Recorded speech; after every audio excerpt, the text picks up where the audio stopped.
બનાવીશું ચોખાના લોટનું ખીચું. ખરેખર ચોખાના લોટનું ખીચું શિયાળામાં અને નાની નાની ભૂખ હોય ત્યારે ખાવાની ખૂબ મજા આવે છે. તો ચલો એક નવા જ મસાલો એડ કરીને બનાવીશું એકદમ સુપર ટેસ્ટી, એકદમ ઇઝી એવી ખીચાની રેસીપી. ખરેખર આ ખીચું ખાશો, નાના મોટા સૌ કોઈને ભાવશે. સૌથી પહેલાં આપણે ચોખાના લોટનું ખીચું બનાવવા માટે 3 વાટકી પાણીને ગરમ કરવા મૂકી દઈશું. અહીંયા તમે જોઈ શકો છો 1 વાટકી ચોખાનો લોટ લીધો છે. ખીચું ઘણી બધી રીતે બને છે, પરંતુ સૌથી વધારે પ્રખ્યાત છે ચોખાના લોટનું ખીચું. ખીચું બાજરાના લોટનું પણ બને છે, ઘઉંના લોટનું બને છે, પરંતુ જો તમે ચોખાના લોટનું ખીચું હું કહું છું એવી રીતે બનાવશો તો ખૂબ જ ટેસ્ટી બનશે, સ્વાદિષ્ટ બનશે. તો અત્યારે આપણે થોડી વાર માટે પાણીને ઉકાળી દઈશું. પછી કઈ કઈ વસ્તુ ઉમેરવાની છે એ પણ હું તમને સ્ટેપ બાય સ્ટેપ જણાવતી જઈશ. ખીચામાં આપણે સૌથી પહેલાં આખું જીરું એડ કરી દેવાનું છે. જીરાથી ખીચાનો ટેસ્ટ ખૂબ સારો આવે છે. સાથે સાથે હું સ્વાદ મુજબ નમક એડ કરું છું. નમક આપણે થોડું ઓછું એડ કરીશું, કારણ કે અહીંયા એક સિક્રેટ બીજો મસાલો એડ કરવાનો છે, જે મેગી મસાલો. આ મેગી મસાલા ફ્લેવરનું આ ખીચું બહુ જ ટેસ્ટી લાગશે. અત્યાર સુધી તમે ખીચામાં આ મસાલાનો ટેસ્ટ નથી કર્યો તો ચોક્કસ કરજો. અહીંયા આપણે એક આખું પેકેટ મેગી મસાલાનું ફરજિયાત એડ કરવાનું છે, જેના કારણે તમારું ખીચું વધારે ટેસ્ટી બનશે, સ્વાદિષ્ટ બનશે.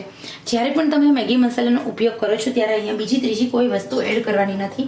કોથમીર મરચાં નહીં એડ કરો તો પણ તમારું ખીચું વધારે સ્વાદિષ્ટ બનશે, વધારે ટેસ્ટી બનશે. અત્યાર સુધીનું એકદમ સરસ મેગી મસાલા ફ્લેવરનું આ જે ખીચું છે એ ખીચાનો ટેસ્ટ એકદમ સરસ આવશે, ડિફરન્ટ આવશે. જે લોકોને ખીચું નથી ભાવતું એ લોકો પ્રેમથી ખાશે, માંગી ખાશે, હોંશે ખાશે. 3 ચમચી તેલ આપણે એડ કરવાનું છે, જેના કારણે આપણું ખીચું એકદમ સોફ્ટ બને અને ખીચા ખાવાની મજા જ કંઈક અલગ આવશે. સાથે સાથે આપણે એક બીજી વસ્તુ સિક્રેટ એડ કરવાની છે, એ છે લસણ આદુની પેસ્ટ. 1 ચમચી જેટલી હું એડ કરું છું, એ પણ હું રેડી જ એડ કરું છું. તમે ચાહો તો તમે લસણ અને આદુને એકદમ બારીક બારીક ખાંડીને પણ એડ કરી શકો છો. તો અહીંયા મારા પાસે રેગ્યુલર સીવંશ નાનો છે એટલે લસણ ફોલવાનો મને ટાઈમ રહેતો નથી, એટલા માટે અત્યારે હું ગાર્લિકની પેસ્ટ છે રેડી છે એડ કરું છું. તો અહીંયા હું બતાવીશ તો તમને થશે કે આ પબ્લિસિટી કરી રહ્યા છે, પણ એવું નથી.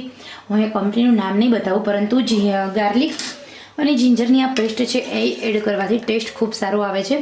આમ તો યુઝ કરાય નહીં, પરંતુ અત્યારે હાલ મારા પાસે ટાઈમ ઓછો હોય છે, કામ વધી ગયું છે થોડું મારે, એટલા માટે હું એડ કરું છું. બાકી તમારા પાસે જો તમને ટાઈમ રહેતો હોય, તમે થોડા ફ્રી રહેતા હોય તો તમારે લસણ ફોલી અને આદુના કટકા કરી અને એનું ખાંડીને જ એની પેસ્ટ બનાવી તો ખરેખર આ જે ખીચું છે એનો ટેસ્ટ ખૂબ સરસ આવશે. હવે 3 મિનિટ માટે પાણીને ઉકળવા દઈએ. પાણી આપણું કાચું ન રહેવું જોઈએ, પ્રોપર પાણી ઉકળે એમ લાગે કે હવે પાણી એકદમ સરસ ઉકળી ગયું છે, ત્યાર પછી જ આપણે ચોખાનો લોટ એડ કરવાનો છે. તો અહીંયા આપણું પાણી ઉકળી ગયું છે. આવી રીતે પાણી ઉકળે એટલે આપણે એમાં ગેસની આંચ થોડી મીડિયમ કરી દેવાની છે. પાણી કાચું ન રહેવું જોઈએ, પ્રોપર ઉકળી છે જાય ત્યાર પછી જ આપણે એમાં એડ કરવાનો છે ચોખાનો લોટ. ચોખાનો લોટ એડ કરી આપણે લમ્સ ન રહે એ રીતે હલાવી લેવાનો છે. ખરેખર શિયાળામાં ખીચું ખાવાની મજા જ કંઈક અલગ હોય છે. તો સવારે નાસ્તો હોય કે નાની નાની ભૂખ હોય ત્યારે જો તમે ખીચું બનાવશો તો એનો ટેસ્ટ ખૂબ સારો આવશે. ગેસની આંચ એકદમ મીડિયમ રાખવાની છે. સાથે હું અહીંયા તમને આજે ખીચું બનાવ્યું છે, ખીચું કાચું ન રહે એના માટેની પણ એક સરસ મજાની સિક્રેટ ટિપ્સ અહીંયા હું શેર કરું છું, જેના કારણે તમારું ખીચું છે કાચું તો નહીં રહે, સાથે બહુ મજા આવશે ખાવામાં. તો અહીંયા પરફેક્ટ માપ સાથે આપણું ખીચું બની ગયું છે. તમે જોઈ શકો છો લમ્સ બિલકુલ નથી.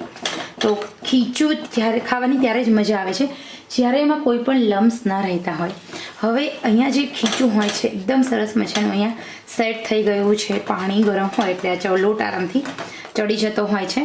તો જ ખીચું તો ઘણા બધા લોટનું બને છે, પરંતુ ચોખાના લોટનું ખીચું સૌથી વધારે ફેમસ છે. હવે અહીંયા આપણે ખીચાને ચડવા દઈશું, પરંતુ જો આ જ વાસણમાં રાખીશું તો ખીચું છે એ નીચેથી ચોંટી જશે. તો એના માટે આપણે રોટલી બનાવવાની છે, લોઢી આવે છે એ મૂકવાની, એના ઉપર આપણું ખીચાવાળું વાસણ મૂકવાનું છે. આવી રીતે હલાવી લઈએ. ગેસની આંચ એકદમ મીડિયમ, સાવ ધીમી રાખવાની છે અને ઢાંકી અને વરાળે આપણે આ ખીચાને બાફવા દેવાનું છે. જો આ રીતે તમે ખીચું બનાવશો તો ખીચું પચી પણ જશે, ખીચું કાચું પણ નહીં રહે અને એકદમ સરસ રીતે બનશે. તો 5 મિનિટ સુધી આમ જ આપણે ખીચાને મીડિયમ નીચે ગેસ ચાલુ છે એના પર મેં લોઢી મૂકી છે. એના પર આવા ખીચાનું વાસણ છે. અંદર વરાળે ખીચું ચડશે. ખીચું તળીએ ચોટશે નહીં, બળશે નહીં અને તમારું ખીચું બહુ મજા આવે એવું ખાવામાં થઈ જશે. તો ચલો આપણે 5 મિનિટ સુધી આમ જ ચડવા દઈએ.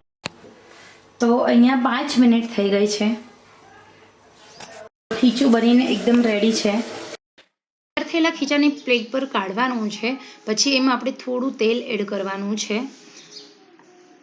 અહીંયા મેં ઉપર ખાડો પાડી તેલ એડ કર્યું.